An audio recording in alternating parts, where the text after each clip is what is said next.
और जिस घर में क्यों बताया गया ये, संतों ने कही अगर घरों में झगड़ा है, तुम्हारे मन में अशांति है, आपस में प्यार नहीं है, घर में एक दूसरे का कहा नहीं मानते हो, जबान में रस मीठापन नहीं है, तो उस घर में शांति नहीं है, वहाँ भक्ति कहाँ रहेगी। आप सभी को राधा स्वामी।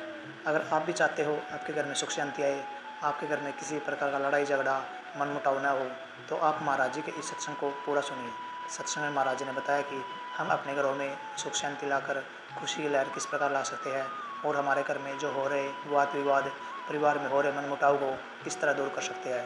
तो कृपया आप सत्संग में आखिर तक बने रहिए और महाराज जी बातों को सुनकर पुण्य के भागी अवश्य बनिए। राधा स्वामी। हमारे ख्यालात और हमारे कर्म में मैंने बताया है, ख्याल हमारे शुद्ध और पवित्र होने चाहिए, कर्म हमने अच्छे करने चाहिए। अच्छे कर्म करोगे ना, अच्छे कर्म ये परमात्मा का गुण है। परमात्मा को दोष दे देते हो ना, कभी कभी कह देते हो कि ये परमात्मा ने अच्छा नहीं किया, ये परमात्मा ने बुरा किया, ऐसा गलत है। नहीं, हम परमात्मा की बातों का फैसला करेंगे क्या कि उन्होंने जो फैसला दिया है उसके बारे में हम बताएंगे क्या उसने गलत किया सही किया। तो फिर परमात्मा की जरूरत नहीं, हम उनसे ज्यादा बड़े हैं, ज्यादा ज्ञानी हैं, ज्यादा समझदार हैं। सबसे अच्छी चीज गृहस्थियों के लिए संत मत चला कि गृहस्थ के काम सारे करो, अच्छी तरह से करो, धर्म को निभाओ। धर्म है ये, कौन सा धर्म? गृहस्थ धर्म।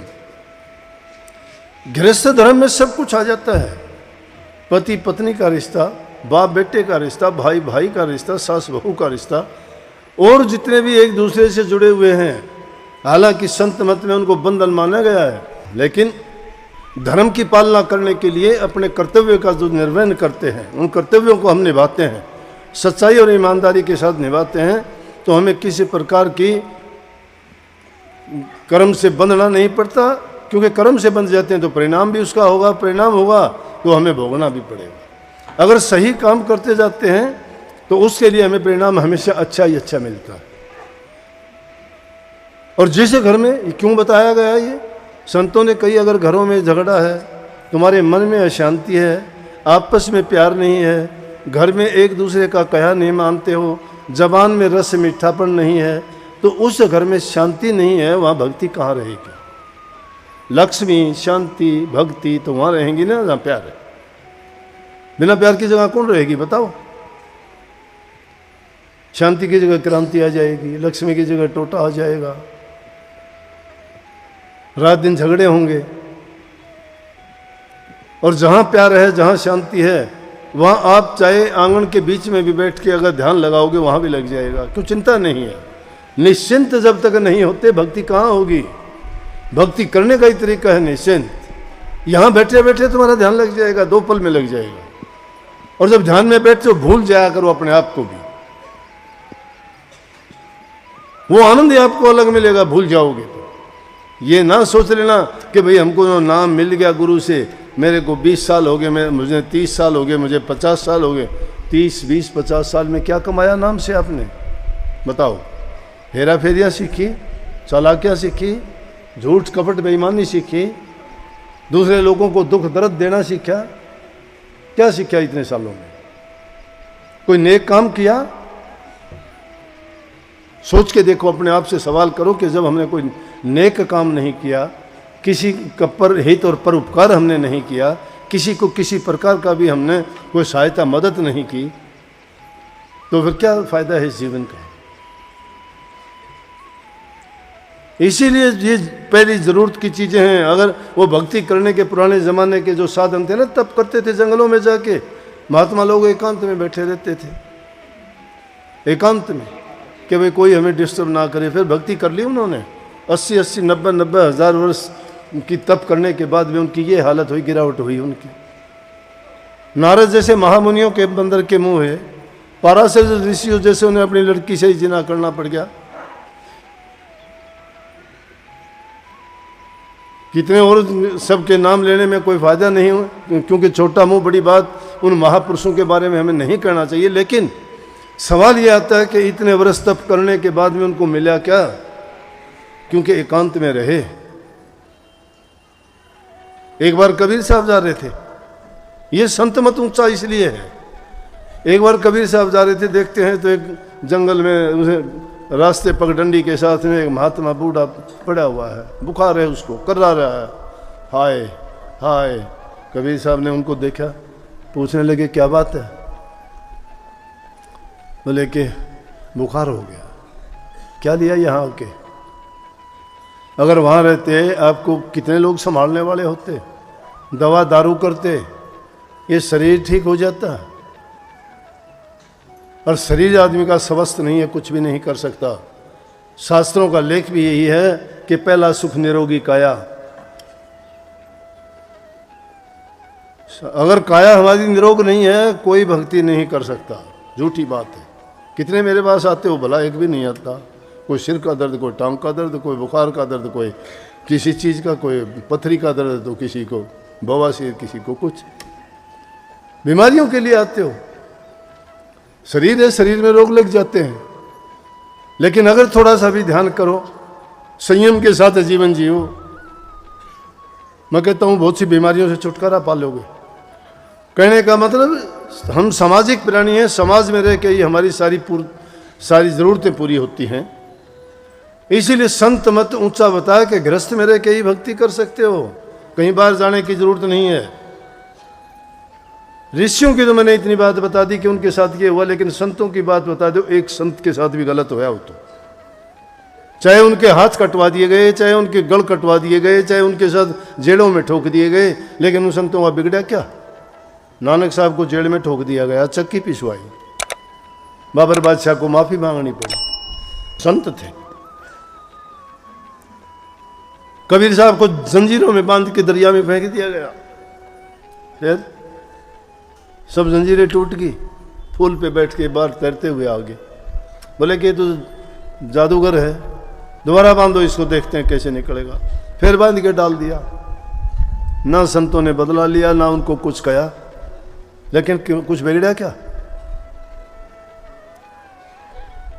सजन कसाई के दोनों हाथ काट दिए, दोनों हाथ। और क्यों काट दिए? मांस काटने का काम करता था, शालिग्राम से तोलता था। शालिग्राम बोलते हैं महात्मा लोग, एक गोल पत्थर होता है उसको शालिग्राम कहते हैं। एक दिन एक महात्मा ने देख लिया, बोले अरे तेरा भला, क्या करता है तू?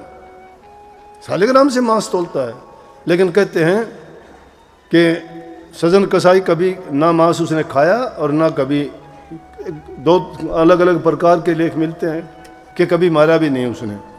लेकिन एक जगह ये आता है कि काटता भी था। तो महात्मा कहने लगा मेरे को दे दे, इसके पैसे ले ले। पैसे दे के लेके चला गया। रात को कहते हैं कि उस महात्मा के साथ ऐसी की, सुबह को भी वापस दे के चला गया। बोला कि वो सच्चा है, एक मांस तोलने वाला सच्चा भक्ति करता है, एक महात्मा होके उसको नहीं रख सकता। वही बात भाव और भावना की हुई ना। बस जब उसको ये पता चला, महात्मा की बात का बोला क्या आइंदा के लिए। असल तो कहते हैं कि राजा के कोई मेहमान आ गए और उन्होंने मांस मंगवाया। जब मांस मंगवाया तो रात का टाइम हो गया था, अंधेरा था, और कहने लगे भाई मांस ले आओ सजन कसाई से, कह दो बकरा काट देगा। रात के टाइम गए, बोला कि मेरा नियम है, मैं रात को नहीं मारता जीव को।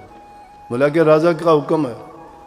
उसने फिर सोचा चलो सज़ा से बचने के लिए किसी दूसरे अंग की जगह से मांस काट के दे दूं, आधा किलो किलो। जब छुरी उठाई काटने के लिए तो कहते बकरा बोल पड़ा। कहने लगा देख भाई सजना, अब नया नुंदा ना डाले, अपना तेरा हिसाब बराबर हो चुका। पिछले जन्म में मैंने तेरा कराया था, इस जन्म में तने मेरा कर लिया, बस अब हम बराबर है। नया काम करेगा तो फिर वो काम चालू हो जाएगा। पशु बोलते थोड़े हैं, जानवर बोलते थोड़े हैं, भाव बोल गया, भाव बोला। ये भावात्मक बातें हैं, भाव को समझाने के लिए।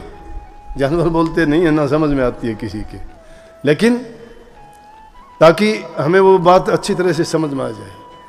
बस उसी टाइम उसके मन में आ गया। बोला कि जाके कह दिया भाई राजा मुझे फांसी तोड़ देगा, मैं नहीं दूंगा कुछ भी।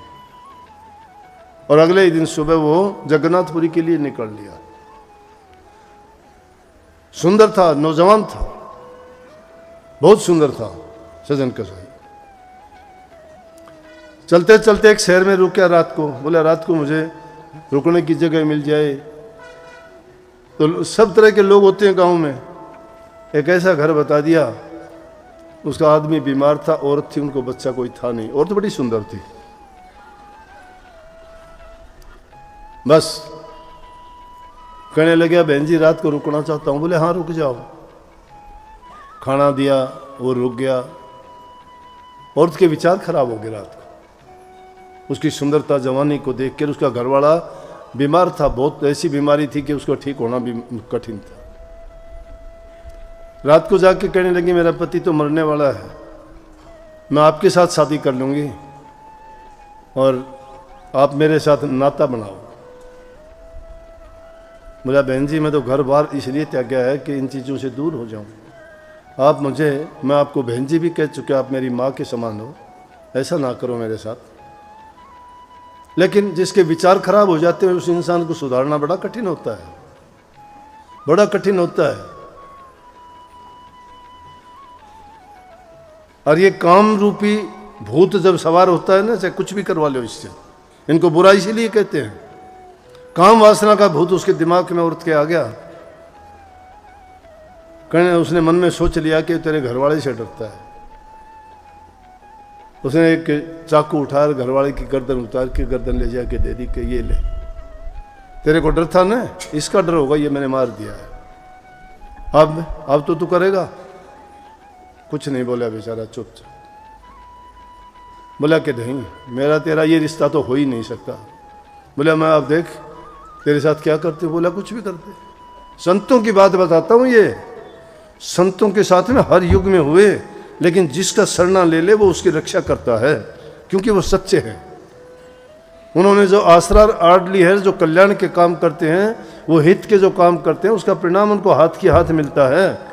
अगर तुम्हारा भी यकीन तेरे गुरु पर हो ना, तो तुम्हारा गुरु तुम्हारे साथ है, लेकिन विचारों में नहीं रखते, तुम्हारी आस्था नहीं है, लड़खड़ाते हो तुम, जहां लालच देखता है बह जाते हो, झूठी बातें बनाते हो, कपट रखते हो मन में, धोखेबाजी। भक्ति बेईमानी की नहीं है। अगर भक्ति इतनी सहज होती तो कुंडू साहब वर्ग सारे भक्ति ले जाते, हमारे तक कौन पहुंचने देता है। ये जज वकील जो इतने पढ़े लिखे हैं, ये हमारा गरीबा में कौन छोटे था। बता कर्माबाई का कौन नंबर आने देता, कौन भीलनी तो भक्ति जान देता, जाने देता क्या कोई। दादू पलटू कबीर का कहाँ नंबर पढ़ने देते ये लोग, ले जाते चालाकियां। बुद्धि का खेल नहीं है। लेकिन संतों की महिमा बहुत अलग है। कहने लगे बहन जी वो आपकी मर्जी है। मैं जोर जोर से चिल्लाना शुरू कर दिया, बचाओ बचाओ, इसने तो मेरे पति को मार दिया, ये कर दिया। लोग इकट्ठे हो गए, अरे दोस्त इसने तुम्हें रात को रुकने के लिए जगह दी और तूने ये दुष्ट काम किया। चुप, क्या बोले, क्या कहे किसी को। लेकिन जिसको कहना होता है ना, उनकी गुप्त भाषा होती है, और ये गुप्त लाठी जब परमात्मा की चलती है दिखाई नहीं देती, गुप्त चलती है। उसके हाथ में कलम कागज नहीं है कि लिखता हो, नहीं, ऑटोमेटिक टेलीप्रिंटर है, उसमें तो सब अपने आप होता रहता है, सब कुछ होता रहता है। ये 84 लाख गाते हो ना, कीट से लेके हाथी तक सब अपने आप होता है उनका, सारा फीड करके छोड़ रखा है। वो तो एक तरफ बैठ गया अपन। लोग इकट्ठे हुए कि बोले क्या करें इसका भाई, राजा के पेश कर दिया। बोले इसके हाथ कटवा दो, इसने हाथों से मारा, इसके हाथ कटवा दो। हाथ कट दिया। अपने जाना जगन्नाथ के लिए था, सच्चा भक्त। अब वो देखा देखी वाला काम ना कर लेना, कहते तुम भी सोच लो कि हम भी जो है सजन कसाई बन जाओ, कहते हाथ पाँव कटवा के बैठ जाओ, पल्ले भक्ति नहीं है और नुकसान उठा लोगे, नहीं होगा। बस उनको अपने हाथों को नाम का सुमन करता हुआ, हाथों को रगड़ता हुआ गया। कहते जगन्नाथपुरी में जाके मत्था टेके, दोनों हाथ आगे, हाथ आगे। और जितने भी संत जिनके साथ जो है, पलटू साहब को ताता तेल के कढ़ाई में निकाल दिया, रविदास जी के हाथ कटवा दिए जूती के लिए। संतों के साथ ये हुआ, लेकिन फिर भी ये बताओ कि गिरावट नहीं आई उनके चरित्र में, जीवन में। वो सच्ची भक्ति थी। सत्संग को पूरा सुनने के लिए आपका बहुत बहुत धन्यवाद। हम आशा करते हैं आपने सत्संग को बड़ा ही ध्यान से सुना होगा। कृपया अपने घरों में सुख शांति चाहते हो तो महाराज ने जो जो बातें सत्संग में बताई है उनको अपने जीवन में अपने घर में अवश्य उतारे, ताकि आपके घर में सुख शांति रह सके। और अगर आपको सत्संग अच्छा लगा तो कमेंट में जैसे राधे लिख कर पुण्य के भागी अवश्य बनिए। राधा स्वामी।